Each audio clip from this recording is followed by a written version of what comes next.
El cuerpo humano alberga secretos absolutamente asombrosos. De hecho, la conexión neurobiológica entre el intestino y el cerebro es sin duda uno de los descubrimientos más reveladores de la ciencia moderna. Existe una comunicación constante que ocurre justo bajo la superficie, donde las emociones no solo se sienten en la mente, sino que se procesan físicamente en el abdomen. Es literalmente una sinfonía biológica que dicta cómo se experimenta el mundo. Bueno, vamos a meternos de lleno en esto. Esta es nuestra hoja de ruta para hoy. Primero, el ecosistema intestino-cerebro. Segundo, la anatomía del estrés psicogástrico. Tercero, la neurobiología del tacto. Cuarto, la liberación facial y emocional. Quinto, criterios clínicos y biomarcadores. Y por último, un protocolo de regulación autonómica. Es un viaje fascinante, desde el ecosistema a nivel macro hasta las aplicaciones clínicas prácticas. Y aquí surge una gran pregunta para empezar. ¿Cómo se manifiesta físicamente el trauma psicológico? ¿Y cómo se oculta dentro del cuerpo humano? Pensemos en ello. El trauma no es simplemente un recuerdo que se queda confinado en el cerebro que altera por completo la motilidad intestinal, crea una inflamación sistémica y literalmente se esconde en los tejidos del cuerpo. Las emociones que no llegamos a digerir cambian nuestra fisiología real. Sección 1. El ecosistema intestino-cerebro. Al seguir esta ruta, nos damos cuenta de que el cuerpo funciona como un enorme ecosistema interconectado. Cada pequeña señal emocional encuentra su eco biológico directo en nuestros órganos. Fijaos en la magnitud de lo que ocurre en nuestro vientre. Recubriendo el estómago y los intestinos, tenemos una red neuronal tan inmensa que es comparable a la mismísima médula espinal. Es lo que llamamos el segundo cerebro, el sistema nervioso entérico. Y no solo para hacer la digestión, no. Es un ecosistema súper vibrante que produce sustancias químicas vitales para nuestro estado de ánimo, incluyendo una grandísima parte de la dopamina, que nos da motivación, y del GABA, que nos ayuda a relajarnos. Es increíble. A ver, para entender bien esta conexión, tenemos que fijarnos en dos grandes protagonistas. Por un lado tenemos el nervio vago, que es como una inmensa autopista de doble sentido que no para de enviar señales de seguridad o de alerta entre el intestino y el cerebro. Por otro lado está la microbiota intestinal. Imaginadla como un bosque superactivo, una fábrica química que produce los neurotransmisores exactos que dictan nuestra resiliencia frente al estrés. Pasamos a la sección 2, anatomía del estrés psicogástrico. Entonces, ¿qué pasa exactamente con esa autopista neuronal cuando hay un bloqueo o una tensión crónica constante? Pues aquí es donde entra la neurociencia dura y pura con el concepto de estrés psicogástrico. Cuando sufrimos traumas o estrés crónico, el sistema digestivo se pone en alerta máxima, las vías simpáticas se sobreactivan a tope, el flujo de sangre al abdomen cae en picado y de repente vemos cambios medibles. La digestión o se acelera muchísimo o se para por completo, la microbiota se desequilibra y aparece la inflamación. Es literalmente el miedo o la ansiedad continuada tomando forma física.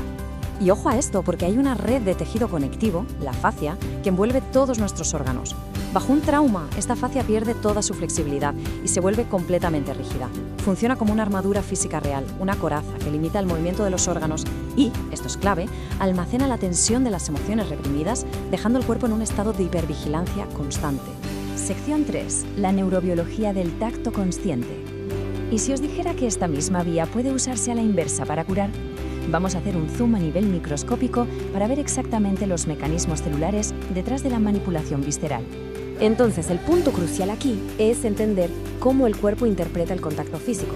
Fijaos, la manipulación visceral suave y constante activa unas fibras nerviosas mielinizadas muy concretas, las A-beta y A-delta, y también las fibras vagales. Estas mandan un mensaje clarísimo de seguridad. Pero si el contacto es doloroso o muy profundo, activamos las fibras C nociceptivas y eso manda señales de amenaza al cerebro, desencadenando más estrés. Así que la clave absoluta es encender el circuito correcto.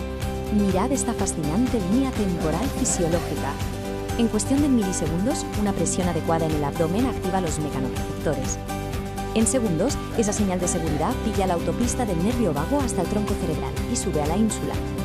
Y en solo unos minutos, esta cascada biológica consigue algo asombroso. Frena en seco el centro del miedo en el cerebro, inhibiendo la amígdala.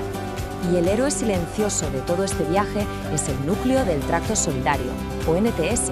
Actúa como el filtro principal, una estación central de relevo vital. Al recibir constantemente estas señales de calma y seguridad desde el intestino, el NTS lanza vías directas para inhibir el miedo de la amígdala. Dicho de forma sencilla, reduce físicamente la alarma del cerebro, procesando y calmando la ansiedad de abajo hacia arriba. Es un mecanismo precioso. Sección 4. Liberación facial y emocional. Una vez que entendemos la neurología, toca ver qué pasa en el cuerpo cuando esa armadura facial por fin cede y las emociones se logran digerir. Al relajar esa fascia abdominal y estimular el nervio vago, modulamos circuitos cerebrales importantísimos, interviniendo directamente sobre el eje HPA, que es el que controla el estrés. Esto hace que caigan en picado los niveles de cortisol y se frene la producción de citoquinas inflamatorias. Teniendo en cuenta que muchísimos problemas de salud mental tienen una fuerte base inflamatoria, reducir esa inflamación sistémica restaura progresivamente nuestra vitalidad. Y durante este proceso es súper común notar respuestas físicas involuntarias. Cosas como llorar sin motivo aparente, temblar, bostezos muy profundos, suspirar o sentir un calor repentino en la tripa. No son simple casualidad, son señales clínicas claras de que el sistema nervioso autónomo está por fin soltando el trauma de esa armadura facial y volviendo a su estado de equilibrio. Sección 5. Criterios clínicos y biomarcadores. Para los profesionales de la salud mental y física que buscan herramientas complementarias basadas en evidencia sólida, vamos a centrarnos en los datos objetivos. Ahora, lo verdaderamente interesante de esta diapositiva es la absoluta objetividad que nos dan estos marcadores. Validar el impacto de regular el eje intestino-cerebro ya no es abstracto, lo medimos en el laboratorio.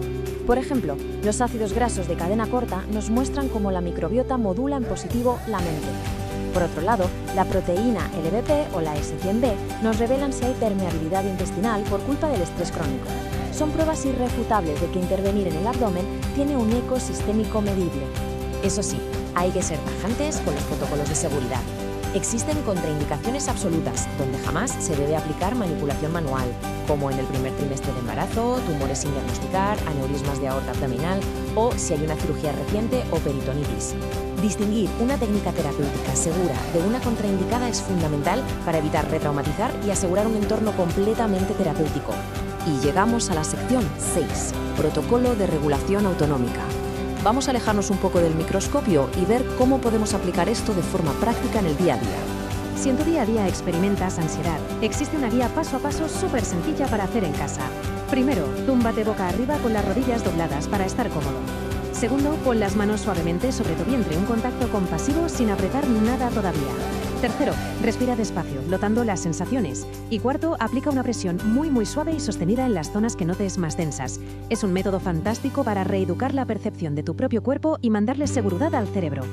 Lo verdaderamente importante aquí es la constancia. Tocar el abdomen a diario actúa como un entrenamiento, enseñando al intestino a mandar esas señales de calma a la mente de forma automática. Y a la vez, esto ayuda a cuidar nuestra microbiota, lo que según demuestra la ciencia actual, es un factor predictivo enorme para aumentar nuestra resiliencia al estrés crónico. Está todo perfectamente entrelazado.